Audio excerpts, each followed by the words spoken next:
l'esprit de la joie, garder la lumière même dans l'épreuve. Galates 5:22. Le fruit de l'esprit, c'est la joie.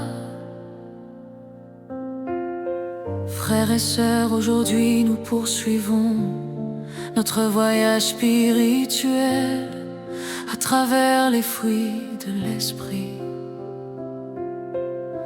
Après avoir médité sur l'amour, la racine de toute vie chrétienne, nous abordons maintenant un fruit tout aussi précieux, mais souvent mal compris. La joie, une joie qui n'a rien à voir avec les rires brillants, les réussites passagères ou les plaisirs du moment. Non, la joie dont parle la Bible est une force intérieure, une lumière qui continue de briller même quand tout autour semble sombre. La joie véritable n'est pas une émotion fragile. Ce n'est pas l'euphorie qui dépend de nos réussites, ni l'enthousiasme qui disparaît dès que la vie devient difficile. La vraie joie est celle qui demeure, qui persiste, qui résiste. C'est une joie spirituelle, enracinée dans Dieu lui-même. Une joie qu'on ne peut enlever à celui ou celle qui l'a reçue. C'est pourquoi la Bible dit: la joie de l'Éternel sera votre force. Et Dieu désire que cette joie habite nos cœurs, non pas une joie superficielle, mais une joie qui console, qui guérit, qui stabilise, qui donne du courage. Une joie tellement profonde que même les larmes ne peuvent pas l'éteindre. Aujourd'hui, nous allons découvrir ensemble ce qu'est cette joie divine, comment elle agit dans nos vies et comment laisser le Saint-Esprit la faire grandir en nous.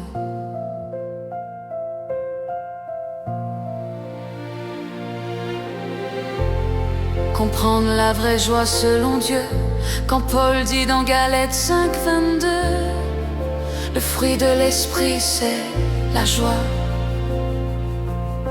Il parle d'une joie qui ne vient pas des circonstances, mais de la présence de Dieu dans notre cœur. La joie du monde dépend de ce qu'on possède, de ce qu'on vit, de ce qu'on ressent. Mais la joie de Dieu dépend d'une seule chose, qui Dieu est, elle ne se brise pas quand la vie devient dure, parce qu'elle ne repose pas sur la vie, mais sur le Seigneur. Dans la Bible, le mot utilisé pour joie évoque une paix lumineuse, un contentement profond, une allégresse intérieure qui vient de la communion avec Dieu. Ce n'est pas une joie bruyante, mais une joie solide, une joie qui ne trompe pas, une joie qui vient lorsque l'âme réalise: Dieu est avec moi, Dieu ne m'abandonne pas, Dieu sait ce qu'il fait. C'est cette joie qui a rempli les apôtres, même lorsqu'ils étaient persécutés. C'est cette joie qui a porté Paul en prison. C'est cette joie qui transforme les moments difficiles en occasion de croissance. C'est cette joie, le Saint-Esprit veut la produire en nous, car la joie n'est pas un résultat humain, mais un don divin. Elle naît lorsque notre cœur s'ouvre à Dieu, lorsqu'on place notre confiance en lui, lorsqu'on laisse sa paix envahir nos pensées. Et quand cette joie s'enracine en nous, tout notre regard change, nos problèmes ne disparaissent pas, mais ils perdent leur pouvoir de nous écraser. Pourquoi la joie est une force spirituelle? La joie est une force parce qu'elle rencontre nos épreuves avec courage. Quand une personne perd sa joie, elle perd aussi sa motivation. son énergie, sa foi. Mais quand la joie est là, même dans les moments difficiles, elle donne au cœur une endurance que rien ne peut casser. La joie est un bouclier contre le découragement. Elle soutient quand la fatigue s'installe. Elle dit à ton âme, continue, Dieu n'a pas fini avec toi. La joie est aussi une force parce qu'elle empêche le cœur d'être envahi par la négativité. Il y a des jours où tout semble lourd, où les mauvaises nouvelles se multiplient, où le monde semble marcher à l'envers. Mais la joie spirituelle agit comme une lumière intérieure. Elle empêche l'obscurité de prendre le contrôle. Elle protège nos pensées, elle stabilise nos émotions. Elle donne une paix que le monde ne peut ni donner ni enlever. Enfin, la joie est une force parce qu'elle nous rapproche de Dieu. La Bible dit, réjouissez-vous toujours dans le Seigneur. Cela signifie que la joie véritable se trouve dans sa présence. Plus tu t'approches de Dieu, plus ta joie grandit. Et plus ta joie grandit, plus tu as envie de t'approcher de Dieu. La joie crée un cercle vertueux spirituel. Elle attire la présence de Dieu dans nos vies, parce qu'elle est le signe d'un cœur qui fait confiance. La joie est donc bien plus qu'un sentiment. C'est une force divine que Dieu donne à ceux qui s'appuient sur lui.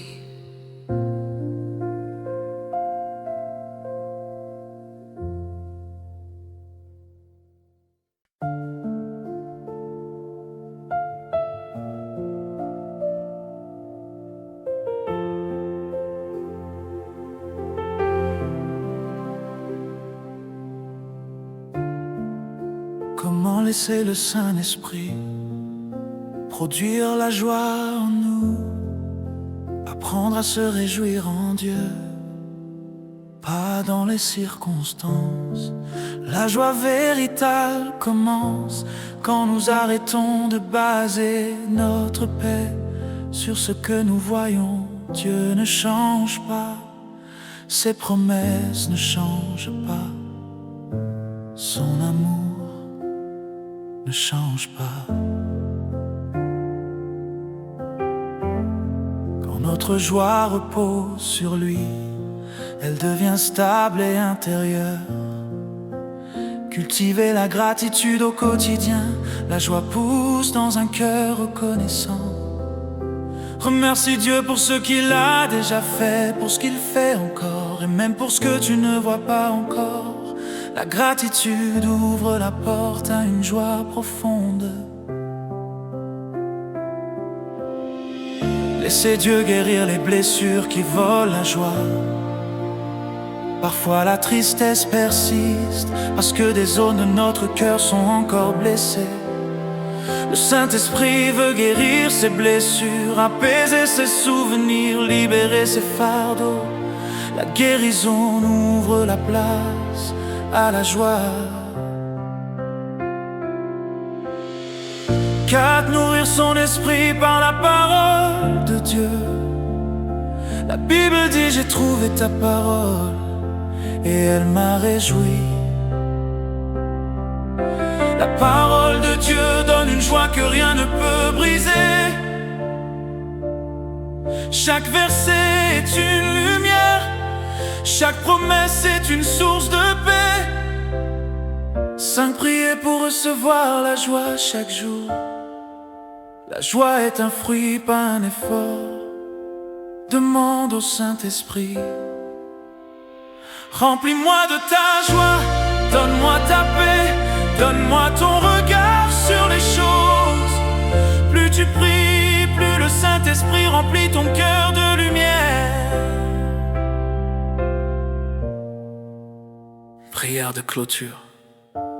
Seigneur, toi qui es la source de la vraie joie, Je viens devant toi avec mon cœur tel qu'il est. Tu connais mes fatigues, mes peurs, mes doutes, mes combats intérieurs. Remplis-moi de ta présence. Laisse ta lumière entrer dans mes zones sombres et viens restaurer en moi la joie que les épreuves ont volée.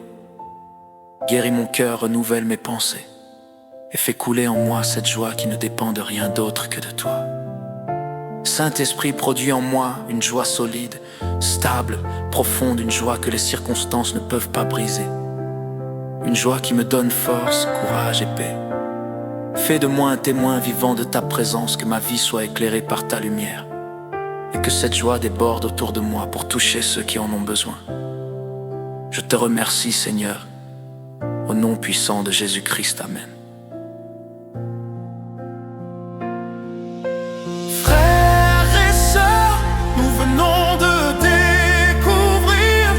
Le deuxième fruit de l'esprit, la joie, cette lumière intérieure que rien ne peut éteindre lorsque Dieu l'a déposée en nous. Une joie qui donne la force, qui protège notre cœur et qui nous rapproche du Seigneur. Dans notre prochaine vidéo, nous irons encore plus loin pour découvrir le troisième fruit, la paix. Cette présence divine qui calme les tempêtes intérieures. Que Dieu vous bénisse et que sa joie remplisse votre cœur. À très bientôt pour la suite de cette série. Notre rêve.